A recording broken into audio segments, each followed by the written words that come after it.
Hey, yo, what's good, man? It's me, your boy, j.holiday. And right now, you're checking in with It's Mr. Taliaferro.com. Make sure you keep it locked. He's keep the real. He got the best interviews. You already know what it is.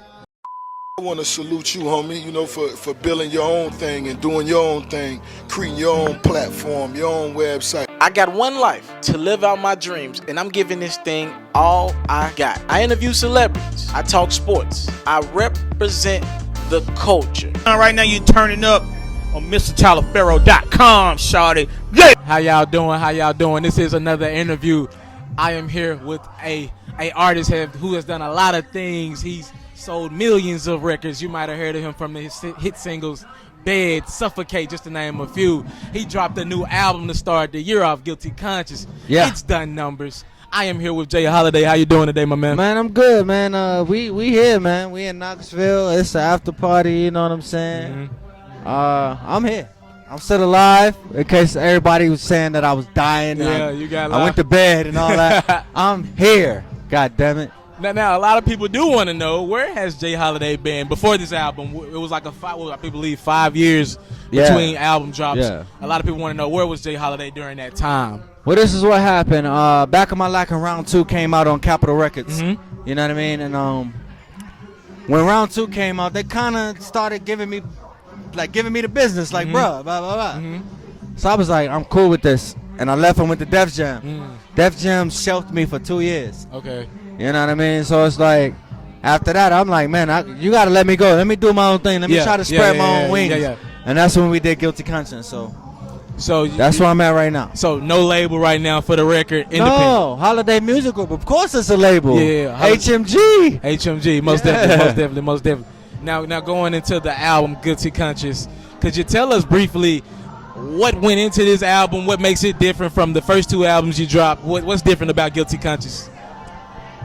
Well, Guilty Conscience was more like a look into my personal life. Mm-hmm. You know what I mean? Like, Back in My Life was my struggle. Mm-hmm. Round 2 was like, all right, I can clean it up for y'all. Mm-hmm. And then Guilty Conscience was like, I'm having fans telling me we don't really know who you are. So it's like, all right, well, let me let y'all know what I've done, what I've been through. But I let them know that on the relationship side. Mm-hmm. You know what I mean? Like, I didn't give them the full thing, but it was just basically like, this is what I've been through in relationships from the beginning of j.holiday up until now. You know what I mean? Mm-hmm. So it was like, I've done some dirty stuff. Yeah. And I've had some dirty things done. Yeah. You know, it's not always the guy, it's not always the female, but it's just basically like I was just trying to tell a story. You know? Now how hard is it? You had, Bed sold 1 million records. It was number one on Billboard for 7 weeks in a row. Yeah. How hard is it to kind of come behind with such big singles like Bed and Suffocate and still drop music and look for that hit single? It's funny you asked that question, man. I always say, man, those 2 songs ruined my life. Ruined your life. They ruined my life. Some people would be like, man, that was the best thing that could ever happen to me. You can't really say that those singles made you a lot of money as well, right? Those singles make sure that I take care of my mother every month. So I love it. You know, from the work aspect, I love it. But from what I am and who I am as a person, it kind of railroaded me of what I was trying to do to become a man. You know what I mean? Like, in this industry, you got to take some hits. I took a lot of hits. You know what I mean? So I seen a video of you in Australia, I believe. Yeah. And the crowd was just vibing to the music. Yeah.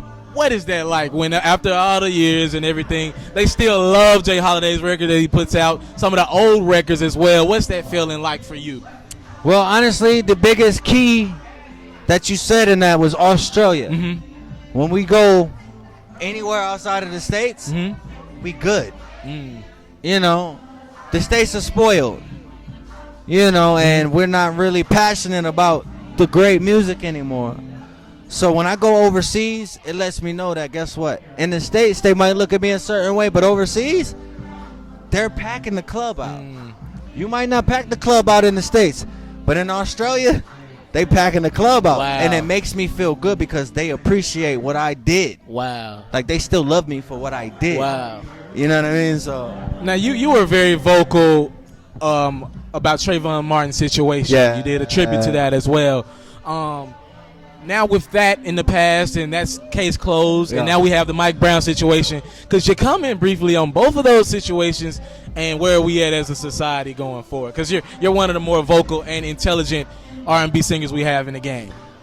Well, this is the biggest thing that I can say. I'm light skinned. You know the light skin, dark skin. You know how it go. Yeah. Look, you know what I'm saying? They're gonna shoot him before they shoot me, and that's sad. Yeah. It's sad because I got tattoos on my neck and everything, but just because of the shade of my skin, they're gonna give me less problems than they give you.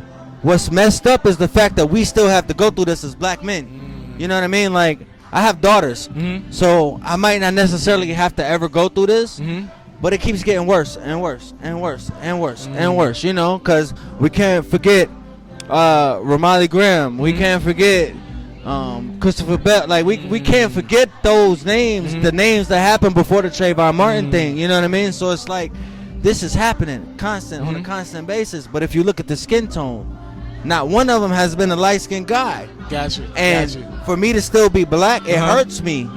You know what I mean? Because I'm still black. You're still killing my brothers. Period. And it's sad. It's sad, bro. I promise. It's sad. And all I can say is either we need to stand together as a people or we just going to keep taking it. Now, if we look I don't know Black Panther shit. But we need to stand together, Together man. as We a got society, to. yeah. We got to. Now, if we look at music as a way out, like a lot of people, most people look at music as like a way to get away from everything. Do you think some of the reason why we have like Mike Brown situations is because of the influence music has on us, and we don't have a lot of, you know, singers like a j.holiday coming out and being so outspoken about things in the society? We have so many rappers and even R&B singers nowadays, you know, kind of emphasizing the bad and the violent things going on. You think we need more people like you? I won't necessarily say we need more people like me. You know, I'm just one person. You know what I mean? But when I would say when we have this influence as artists, we should use the influence that we have. You know what I mean? It's like, how rich do you need to be? Gotcha. You know what I mean? Like, how set up do you need to be? You know, you used to sell drugs, but you're not out here advocating for these guys that's still dying. And now you making legal money, but you're not advocating for us. So it's like, how bad does it need to get before they say something? Because guess what? I'll stand for my race before I stand for music. You know what I mean? Anytime you sell 1 million records of anything, I can see you. God willing. I can see you. I consider you an OG. Is it safe to say you an OG now?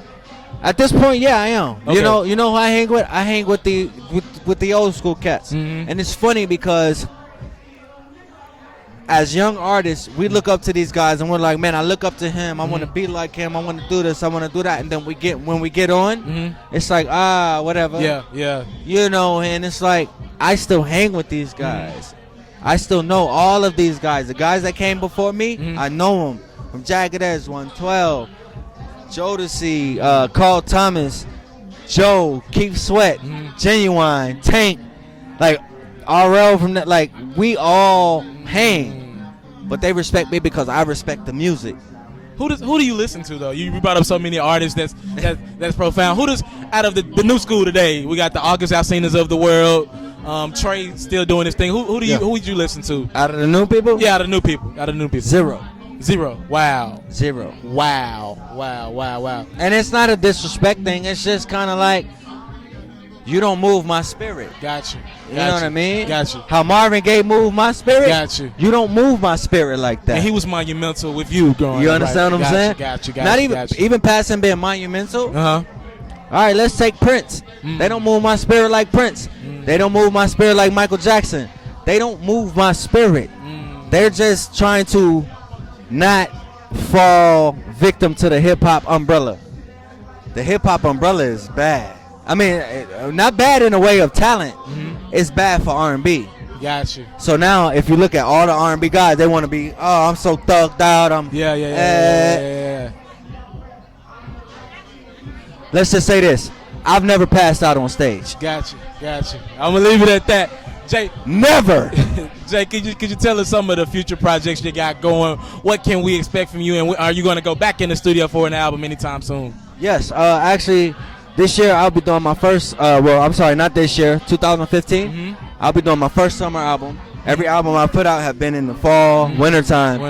I'm finally going to put out my first party summer anthem album. Okay. And that's what I'm doing. I'm putting out a cookout album. Okay. I'm putting out the barbecue, the family reunion album. More up to beat type songs. Okay. I'm trying to get out of that ballad road. Mm-hmm. I can do that. Everybody knows that. I can do that. Gotcha. You know what I mean? No. I got to end the interview on a lighter note here. I got to bring up the braids, J.Holiday, because let's do it. I know you from the braids. He took the hat off during the interview, ladies and gentlemen, showing the low cut we got going. What do you believe the braids had anything to do with the band Suffocate Records, and what went into you cutting the braids? Why cut the braids? Well, I'll first start by saying don't believe what you see on Wikipedia. They lie. Okay. I am in my 30s. Mm-hmm. If you look at Wikipedia, they think that I'm turning 30. That's not what it is. I think they got you about 29 right now on there. Right. Yeah. I cut my hair because I turned 30. I said I will not have braids after 30. Gotcha. That was 2 years ago. Gotcha. I'll be 33 this year. Okay. You know what I mean? I'm a grown man. Mm-hmm. I'm trying to do grown things. I'm out here in my button up. If we're only reaching us, we're not really reaching anybody. You know what I mean? Like, we have to start influencing the next group of people and the next race. Most definitely. And the next and not influence them in a bad way, but just to get them to understand that we're not all crazy. We're not all just out here wilding, and you know what I mean? Like, that's what I'm trying to do right now. Insightful words from one of the OGs in the game. Yeah. If you have not heard that Guilty Conscience, make sure you go download, cop that album in stores, online, whatever it takes to go get that album from J.Holiday. I thank you for doing the interview with my man. Yes, you know it. Yes, you know it. Shouts out to T-Pain. That's my homie. J.Holiday turned up with us. It's J.Holiday. While they talk all that crazy stuff, T-Pain is one of the homies. My bad. It's MrTaliaferro.com. We with J.Holiday. If you're looking to book me for an interview video or by phone, if you're looking to have your music or your skill featured on my daily podcast, if you're looking to book me for a speaking engagement to help motivate some kids, if you're looking to have me rock some of your clothing to help promote your brand, make sure you hit me up at booking@MrTaliaferro.com. Again, that's booking@MrTaliaferro.com.